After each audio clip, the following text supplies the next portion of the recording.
हम तो आज बिहार सरकार हैं। दिल्ली कूच करने वाले हैं तेजस्वी यादव। ठीक है, उनको जाना चाहिए, जो करना चाहते हैं करें। अपने आईने में झांकना चाहिए कि पार्टी लालू जी का उत्तराधिकारी आप क्यों बन गए। गरीब के लिए जो काम किसी ने नहीं किया वो माननीय प्रधानमंत्री जी के नेतृत्व में होगा, और नहीं होगा तो फिर जिस रोज ना बोल देंगे उस रोज फिर हम सोचेंगे क्या करना है।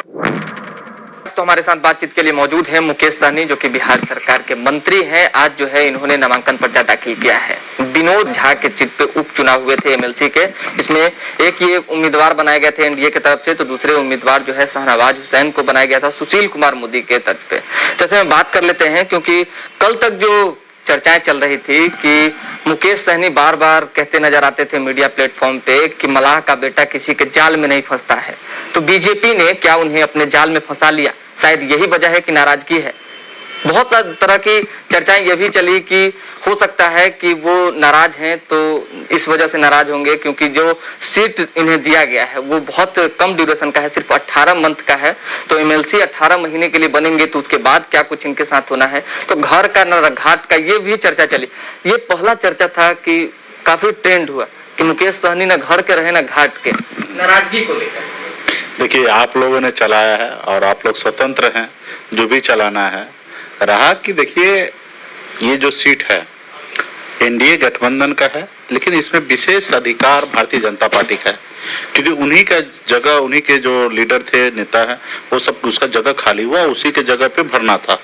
हम एज ए एनडीए के सहयोगी होने नाते हम उनको समर्थन देते, जैसे राज्यसभा के लिए हम लोगों ने सुशील मोदी में हमने किया, और अभी भी करने का यही प्रयास था। हमारे पार्टी कभी भी इस सीट पर इंटरेस्ट नहीं रखा कि हमें ये सीट चाहिए, क्योंकि हमारे एनडीए का तो है ही नहीं, ये भारतीय जनता पार्टी का और एनडीए समर्थन है, क्योंकि अभी एनडीए गठबंधन में। तो ये भारतीय जनता पार्टी को सोचना था कि इनको कहाँ भेजना था। हम लोग कभी भी इस सीट पे इंटरेस्ट नहीं लिया। मीडिया में जो भी चलता हो, जहां से चलता हो, मुझे बात हुई थी ना शुरुआती दौर में जब आप एनडीए गठबंधन में शामिल हुए थे कि एक सीट आपको मिलेगा। एक सीट मिलेगा तो पूरा 6 साल के लिए मिलेगा, तो जब होगा तभी मिलेगा ना, जब नई प्रक्रिया जब भी होंगे तभी होंगे। पुराने जो चीजें हैं जिनका है उनका है, तो इसके लिए खास करके हमें इंतजार करना था। लेकिन गृह मंत्री अमित शाह जी का कल 3 बजे फोन आया कि आप ये सीट पे नॉमिनेशन कर लीजिए, क्योंकि बगैर कोई सदन का हम आज मंत्री बने हुए हैं। उनका 6 महीने का ही कार्यकाल रहता है, 6 महीने के अंदर में कोई ना कोई सदन का आपका मेंबर बनना रहता है। तो हमारे पास ये तकलीफ था कि हमें 6 महीने के अंदर में कहीं ना कोई सदन का बनना है। तो मेरे लिए और खास करके गृह मंत्री जी ने व्यवस्था की है कि ये सीट पे जो जगह बचा है आपके पास एक समय मिल जाएगा और आप इसका नॉमिनेशन कर लीजिए। तो मैं इसके लिए धन्यवाद देता हूं एनडीए के तमाम नेता को, खास करके गृह मंत्री अमित शाह जी को, कि उन्होंने इस लायक समझा कि हमें टेंशन से दूर कर दिए। अभी हमारे पास 18 महीने का समय मिल गया है, और अगले साल जब 2022 में फिर से जब एमएलसी का जब चुनाव होगा, जो उस समय में हमारे विधायक भी होंगे, उस समय में एनडीए का होगा, ये तो अभी भारतीय जनता पार्टी का, तो उस समय निश्चित तौर पे वो हमें पूरा फिर से रिन्यूअल होगा। आपके प्रवक्ता ने कहा कि वो 6 साल की सीट को लेकर हमने सीधा, हमारे प्रवक्ता भी यही बोले हैं कि ये सीट तो हमारा है नहीं, तो हम कोई किसी के सीट पर हम कैसे दावा पेश कर सकते हैं। तो हमारा जो है बात है वो 6 साल का है और नए एमएलसी का बात है। तो आज भी हमारा क्लियर है, नए एमएलसी का है और 6 साल के लिए है, और वो मुझे मिलेगा, पूरा भरोसा है। वो समय आने पे हमें जिस रोज आवश्यकता पड़ेगा उस रोज हमारे पार्टी को मिलेगा। अभी अमित शाह ने आपको फोन किया इसलिए ताकि आप जो ऑक्सीजन पे हैं ऑक्सीजन से बाहर आ सके, कह सकते हैं कि मतलब, क्योंकि 4 महीना में अगर हम नहीं कोई सदन से जाते तो शायद हमें मंत्रिमंडल से इस्तीफा देना पड़ता। लेकिन अभी हमारे पास समय मिल गया है, और उस समय तक मिल गया जिस समय में ये प्रक्रिया चलेगा। तो मुझे लगता है कि उस समय में फिर से रिन्यूअल हो जाएंगे हम। तो मुझे कोई किंतु परंतु नहीं है, मुझे सीट जगह मिल गया है। इसके लिए मैं हम एनडीए के खास करके गृह मंत्री जी और माननीय मुख्यमंत्री जी को धन्यवाद देता हूं कि हमारे पास जगह मिल गया। और मैं तो वो लीडर हूं कि बगैर कोई सदन में गए वो हम मंत्री बने हैं। तो हमसे इतना प्यार करते माननीय मुख्यमंत्री नीतीश जी या केंद्र के हमारे टॉप नेतृत्व भारतीय जनता पार्टी का, कि बगैर मेंबर बने हमको जगह मिल गया। तो आने वाले समय में तो निश्चित तौर पे हमें जगह मिलेगा। तो विपक्ष सवाल उठा रहे थे, तेजस्वी यादव पूछ रहे हैं कि किस हैसियत से मुकेश सहनी मंत्री बने हैं, और क्या उनके 4 विधायक मुंह देखने के लिए बने थे क्या? अभी देखिए, तो इसका ये मतलब तो वो खुद भी अपने आईने में झांकना चाहिए कि पार्टी लालू जी का उत्तराधिकारी आप क्यों बन गए। भाई आपके पार्टी में और लोग नहीं है? बिहार में इतने लाखों लोग आपके कार्यकर्ता है, क्या वो उत्तराधिकारी नहीं बनना चाहिए? वो नेता प्रतिपक्ष नहीं बनना चाहिए? विधानसभा में या विधान परिषद में आप ही के परिवार से क्यों? मतलब ये तो आप खुद अपने गिरेबान में देखिए ना। रहा कि पार्टी लीडर होने के नाते हम लीड कर रहे हैं, स्टार्टिंग से लीड कर रहे थे और आज भी लीड कर रहे हैं, और आगे भी जब भी कुछ होगा तो पार्टी लीडर होने के नाते हम ही लीड करेंगे। उसके बाद शेष जो चीजें होगा वो हमारे माननीय विधायक हैं, माननीय पार्टी में बहुत सारे बड़े पदाधिकारी हैं, सबको जगह मिलेगा। ठीक है, आपको विधानसभा चुनाव के वक्त 11 सीटें मिली थी, 4 आप जीते, लेकिन अभी जब भी प्रेस कॉन्फ्रेंस से नेता प्रतिपक्ष करते हो, चाहे आरजेडी महागठबंधन की तरफ से कोई बयान आता हो, तो वो ये कहते नजर आते हैं कि वो 4 विधायक जो जीते हैं वो बीजेपी के हैं, और बीजेपी में कभी भी टूटते हैं तो बीजेपी में ही जाएंगे। मुकेश सहनी के बोलिएगा कि चुनाव आयोग की वेबसाइट पे देखा कीजिए, पूरा जानकारी लिया कीजिए कि वो 4 विधायक किस कोटे में है, वीआईपी में है कि बीजेपी में है कि आरजेडी में है, कुछ ना। लेकिन विचारधारा बीजेपी के कह रहे हैं। नहीं, देखिए विचारधारा क्या है? विचारधारा एक ही है, जनता का काम करने का, ठीक है? किसी का अपना विचारधारा नहीं है, ठीक है? जनता का काम करने का विचारधारा विधायक का होता है, ठीक है?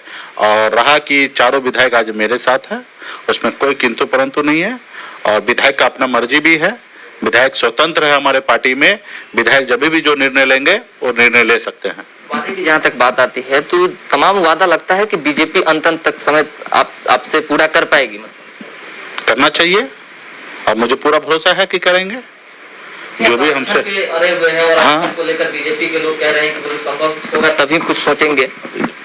सोचने के बाद तो कर रहे हैं ना, ऐसा तो नहीं बोले कि नहीं करेंगे। जिस रोज वो बोल देंगे कि नहीं करेंगे उस रोज हमसे ये सवाल कीजिएगा।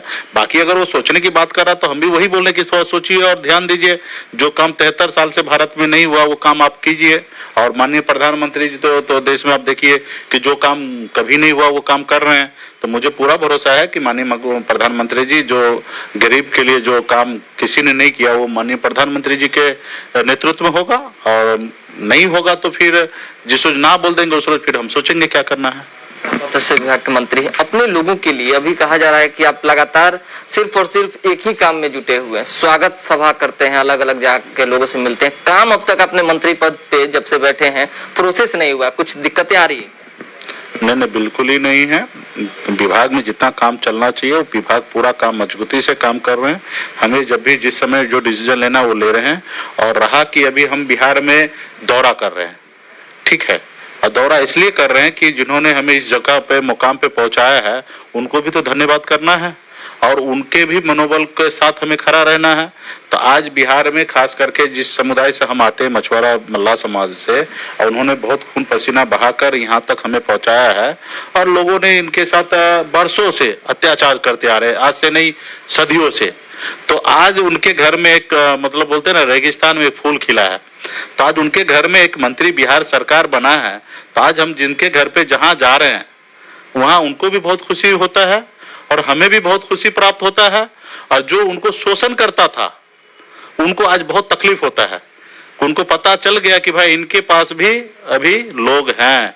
एक तो आपके लिए बहुत बड़ा प्लस पॉइंट ये है कि कुछ दिन पूर्व हमारी आपसे बात हुई तो आपने कहा कि बिहार में हमसे बड़ा गुंडा कौन है, और वो अपने समाज को लेकर आपने कहा कि कोई उनको तकलीफ नहीं पहुंचा सकता। उस पर बहुत सारे हमारे नंबर हैं, तो कॉल आ रहे थे, भाई मुकेश सहनी से बात करवाइए, हमारे नेता से बात करवाइए, बहुत समस्या है। उनको कितना मतलब कि जुड़ा समझते हैं अपने से? नहीं, देखिए निश्चित तौर पे किसी को अगर कोई परेशान करे और अपने आप को बोले कि हम दबंग हैं, तो भाई हमसे बड़ा दबंग कौन है? हम तो आज बिहार सरकार हैं और हर तरह से हम भी सक्षम हैं किसी से लड़ने के लिए। क्या हम तो किसी से लड़ना नहीं चाहेंगे, समझाना चाहेंगे, लेकिन कोई जबरदस्ती आके लड़ना चाहेगा तो उसको हम छोड़ेंगे भी नहीं। इसमें कोई किंतु परंतु नहीं, ठीक है?